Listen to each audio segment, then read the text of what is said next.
জেলের জালে ধরা পড়ল ৩৫ কেজি ওজনের বিরল প্রজাতির একটি মাছ। সাদা পেট, কালো রঙের পিঠ, লম্বা সরু লেজ, প্রসারিত মাথা এবং বাদুড়ের ডানার মতো বিশাল দুটি পাখনা থাকায় স্থানীয়রা এটিকে বাদুড় মাছ নামে আখ্যা দিচ্ছেন। আর তা দেখতে ভিড় করছেন উৎসুক জনতা।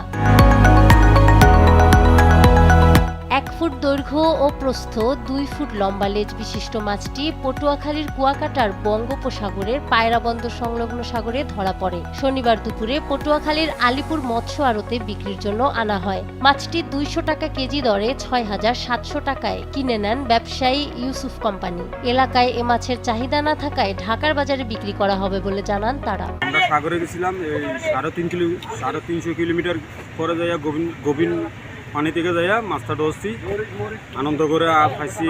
এখানে যদি মাছের দাম যদি না পেলে ওই ঢাকা চট্টগ্রামে বিক্রি করি ওই মাছটা। পাইছে চট্টগ্রামের এক জেলে ভোডে লম্বা জালে, সচরাচর পায় না, মাঝে মাঝে পাওয়া যায়। এটা ৫০০ টাকা দরে বিক্রি হয় কেজি। বাদুড় মাছ নামে পরিচিত মাছটির আসল নাম হলো লম্বালেজি পাপড়ি। এর বৈজ্ঞানিক নাম রাইনোপটেরা জাভানিকা। একে ব্যাট রে বা ঈগল রেও বলা হয়। স্থানীয়ভাবে এটি কলাবাদুড় মাছ নামেও পরিচিত।